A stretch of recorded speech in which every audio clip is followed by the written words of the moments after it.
तो भाई वो फिर से आ गया वो बॉडी बिल्डिंग के इंटरेस्टिंग अपडेट्स लेके। तो वीडियो को शुरू करने से पहले जल्दी से वीडियो को एक लाइक कर दीजिए, और अगर आप अपने भाई के चैनल पे नए हैं तो जल्दी से चैनल को सब्सक्राइब कर दीजिए ऐसे रेगुलर फिटनेस और बॉडी बिल्डिंग अपडेट्स के लिए। तो भाई वो जापान प्रो शो जो होने वाली थी, इवन न्यूज़ चल रही थी कि शायद ये लास्ट क्वालिफाइड शो होगा 2023 ईयर का ओपन डिवीजन के लिए।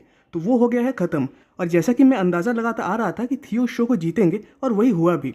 वहीं सेकंड पे आ गए भाई वो एल्फ्रेड शिरियाक, थर्ड पे आ गए शोमिंग यान, फोर्थ पे आया रोमन फ्रिट्स, और जैसे कि और एक प्रेडिक्शन था कि विक्टर वोल्फ टॉप 3 के बाहर रहेंगे, तो उनकी प्लेसिंग आई 5th। वैसे एक बात तो है भाइयों कि अब कुछ कुछ शोज देखने मिल रहे हैं जहाँ की प्राइज मनी अच्छी खासी दी जा रही है, और इस शो में भी थियो को मिले $16,000 और टोटल प्राइज मनी थी $60,000 की। तो जो बात की कुछ दिन पहले माइकल द बुल ने भी उठाया था कि एथलीट्स को प्राइज मनी नहीं मिल रही है ठीक ठाक, तो शायद वो चीज़ अब धीरे धीरे सुधरती दिख रही है। वैसे एक बात तो है कि जापान शो में कोई पार्शलिटी तो नहीं हुई लगती है, क्योंकि अगर ऐसा होता तो एक फ्रेंच बॉडी बिल्डर को तो वो लोग नहीं जिताते और ना ही इतना ज़्यादा प्राइज मनी देते। वैसे थियो खासकर जैसे दिखते हैं, मतलब कंडीशनड, इस शो में वो थोड़े फुलर साइड पे ज़्यादा थे, जिस वजह से इनकी ये फिजिक मुझे थोड़ी डिफरेंट लगी। और सिर्फ प्राइज मनी ही नहीं, बल्कि इनको 2024 ओलंपिया का क्वालिफिकेशन भी मिल गया।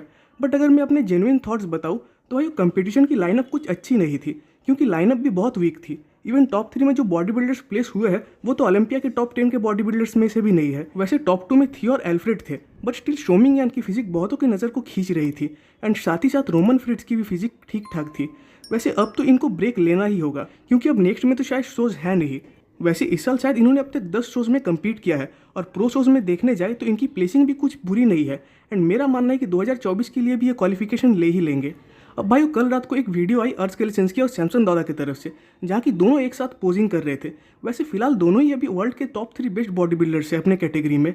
और भाई ये चीज़ तो पहली बार नहीं हुई है इस साल, क्योंकि प्राग प्रो के लास्ट में भी सारे बॉडी बिल्डर्स एक साथ पोजिंग कर रहे थे। बट एक बात माननी पड़ेगी कि अर्श एक क्लासिक फिजिक डिवीजन के बॉडी बिल्डर होने के बावजूद सैमसन जैसे मास मॉन्स्टर के सामने बुरे तो नहीं दिख रहे, और जिसका एक कारण मुझे ये भी लगता है कि अर्श भी एक कंपेरेटिवली लंबे एथलीट है। अब माना उनका फ्रेम सैमसन जितना फील्ड अप नहीं है, स्टिल एकदम खाली भी नहीं है, तो इस चीज़ से एक बात तो साफ पता चलती है कि अगर क्लासिक फिजिक के टॉप एथलीट्स अपने स्ट्रक्चर और शेप को मेंटेन करके अपनी साइज को बढ़ा के ओपन डिवीजन में आते हैं, स्टिल मुझे नहीं लगता कि उनकी प्लेसिंग बुरी आएगी। इवन मेरा मानना है कि वो एक बढ़िया प्लेसिंग पे ही आएंगे। खासकर अर्श, रेमन और क्रिस जैसे बॉडी बिल्डर्स अगर ओपन में आते हैं, तब शायद ये टॉप 5 इवन टॉप 3 को भी क्रैक कर सकते हैं।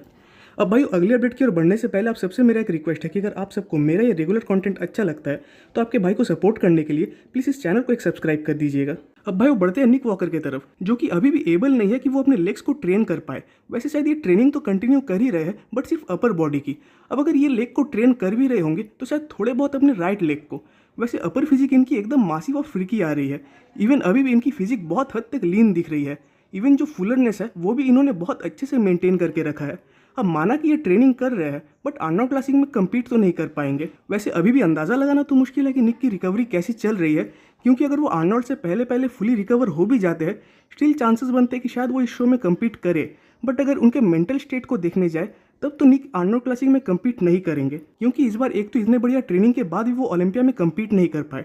साथ ही साथ बस हाल ही में उनके गर्लफ्रेंड के साथ उनका ब्रेकअप हो गया, तो फिलहाल उनकी मेंटल स्टेट तो एकदम मेस्ड अप होगी, और मुझे नहीं लगता कि इस मेंटल हेल्थ के साथ वो एक इतने बड़े शो के लिए प्रेप कर पाएंगे। तो देखने वाली बात होगी कि निक कौन से शो में कम्पीट करेंगे इस साल ओलंपिया में क्वालिफाई करने के लिए। अब भाई बात करते हैं क्लासिक फिजिक डिवीजन के ऊपर, जहाँ की पहली अपडेट है हमारे रेमन डिनो की तरफ से, जिन्होंने कि बस कल ही एक शो में गेस्ट पोजिंग किया। वैसे एक बात तो है कि रेमन की साइज पहले से इवन इस साल के ओलंपिया से थोड़ी बड़ी ही दिख रही है, और इसीलिए बहुत लोग अंदाजा लगा रहे हैं कि शायद रेमन ने ऑफ सीजन शुरू कर दिया है। एंड मुझे ऐसा लगा कि रेमन फुलर साइड पे ज़्यादा थे। हालांकि कंपटीशन के बाद ये होना नेचुरल है, बट साथ ही साथ इनके आर्म्स और लेग्स भी मासिव दिख रहे थे। बट एक्चुअली बात यह है कि फुलरनेस इनके फिजिक में सूट भी करती है, और कहीं ना कहीं फुलरनेस ही इनके फिजिक को पीक की तरफ लेके जाता है। वैसे बहुत लोग मानते हैं कि Ramon as a classic physique body builder उतने बढ़िया पोजर नहीं है, क्योंकि क्लासिक फिजिक में पोजिंग को जितना वैल्यू दिया जाता है, रेमन कहीं ना कहीं उस चीज़ को फुलफिल नहीं कर पाते। खासकर टेरेंस रफिन, क्रिस बमस्टेड, लोगन फ्रैंकलिन जैसे बॉडी बिल्डर्स जैसे पोजिंग करते हैं, तो उनकी पोजिंग सही में फैंस एंजॉय भी करते हैं। इवन इस शॉन रे क्लासिक में भी लोगन को बेस्ट पोजिंग का भी प्राइज मिला। बट रेमन की बात करें तो वो जब पोजिंग करते हैं तो वो अपने पोजिंग को ज़्यादा देर तक होल्ड करके नहीं रख पाते, और same problem even Olympia stage पे भी देखने मिली थी।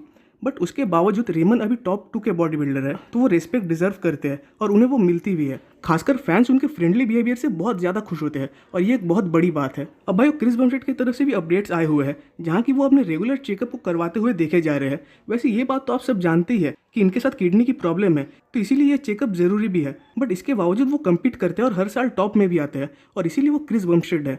बाकी अभी तो सवाल यह है कि वो नेक्स्ट ईयर कम्पीट करेंगे भी या नहीं। और ऐसी लास्ट अपडेट है भाई माइकल द बुल की तरफ से, जहाँ की उनका 12 डेज आउट का फिजिक अपडेट आया हुआ है इस साल ऑस्ट्रिया प्रो से।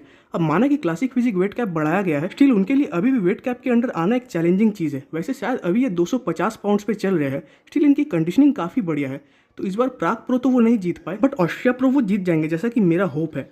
तो भाई आज की वीडियो पे खत्म होती है। कमेंट्स में जरूर बताइएगा कि आपको वीडियो कैसा लगा। वीडियो अच्छी लगी तो वीडियो को एक लाइक कर दीजिए और नेक्स्ट वीडियोस के अपडेट सबसे पहले पाने के लिए चैनल को सब्सक्राइब कर दे और बेल आइकन को प्रेस कर दे।